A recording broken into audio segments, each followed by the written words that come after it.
Good afternoon everyone, চলে এসেছি আবার একটা নতুন ভিডিও নিয়ে। আজকে আমার ছুটি আর ঘুম থেকে উঠতে উঠতে অনেকটা দেরি হয়ে গেছে, উঠেই সব কাজ সেরে নিয়েছি, এখন আমি বেরোবো।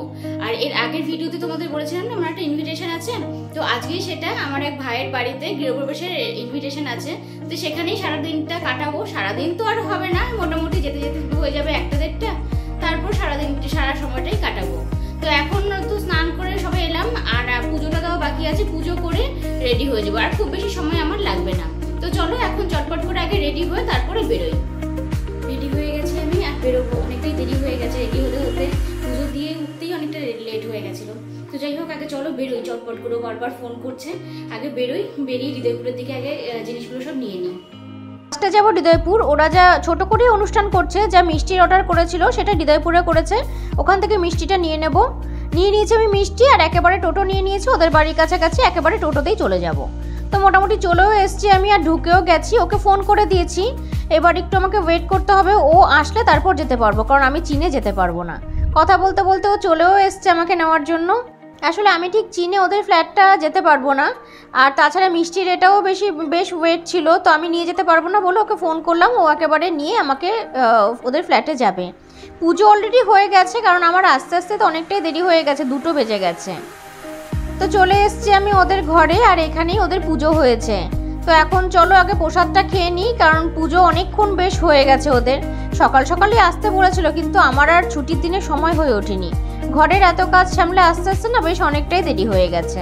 আর যা হয় তোমরা তো জানোই, আমি একা থাকি, তো আমাকে অনেকগুলো কাজ ছুটির দিনে সব কিছু অ্যারেঞ্জ করতে হয়। তো যাই হোক, এটা হচ্ছে ওদের ব্যালকনির ভিউ, এতই সুন্দর না, আমার এখানটা সব থেকে ভালো লাগছে। আর আস্তে আস্তে কাকিমা বললো চটপট করে দুপুরের খাবারটা খেয়ে নেওয়ার জন্য, কারণ অনেকটাই বেলা হয়ে গেছিলো, আর ওরাও আমার জন্য ওয়েট করছিল। তো একেবারেই চলে এলাম, আর এই হচ্ছে আমার ভাই আর ভাইয়ের বউ। আর এত কিছুর মধ্যে দেখো এই কিউট বেবিটা এত সুন্দর লাগছে না, আর ও এত সুন্দর করে কথা বলছে। তো যাই হোক, বসে পড়েছি আমরা খাবার জন্য, একসাথে কাকিমার সাথে একেবারে বসে পড়েছি। তো এবার খাবারটা চটপট করে সেরে নিই, কারণ অনেক বেলা হয়ে গেছে, প্রায় 3:30 বেজে গেছে, আর ভীষণ খিদেও পেয়ে গেছে। যদিও এসে আমি প্রসাদ খেয়ে নিয়েছিলাম, আমাদের সবাইকে খাইয়ে আমার ভাই খেতে বসেছে। আসলে ও তো যা হয়, একটা অনুষ্ঠান বাড়িতে সবাইকে না খাইয়ে খেতে বসাটাও ভালো লাগে না। তো যাই হোক, ও এবার খেয়ে নিক, তারপর একটু ওদের ঘরে গিয়ে বসবো। আর এই সন্ধেবেলার ভিউটা দেখো, আরও সুন্দর লাগছে। তোমরা তো জানোই আমি আকাশ দেখতে ভীষণ ভালোবাসি, আর এখান থেকে এত সুন্দর আকাশ দেখা যাচ্ছে না, পুরো মনটা ভরে যাচ্ছে। এখানে আসার পর থেকে আমি একের পর এক খেয়েই যাচ্ছি। সন্ধে হতে না হতেই কাকিমা আমাকে মিষ্টি দই সব ধরিয়ে দিয়েছে, আর এক এক করে আরও সবাই আসতে শুরু করে দিয়েছে। আমাদের সব বন্ধুরা, আরও সব বন্ধুরা আসবে। আসলে সবারই আসার কথা, আমি একটু সকাল সকাল চলে এসেছি। অনেকবার করে আসতে বলে আমার আর আসা হয় না। আর এদিকে ওর জন্য যে গিফটটা নিয়ে এসেছিলাম, সেটাও ওকে বললাম একটু আনবক্সিং করে দেখ তোর পছন্দ হয়েছে কিনা। সবারই গিফটটা খুবই পছন্দ হয়েছে।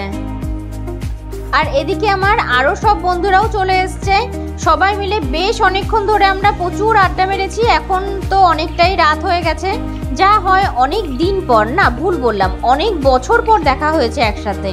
তো কথা তো আর শেষই হচ্ছে না, এত কথা জমে রয়েছে, কথা বলতে বলতে বেশ অনেকটা রাত হয়ে গেছে, প্রায় 9:30 বেজে গেছে।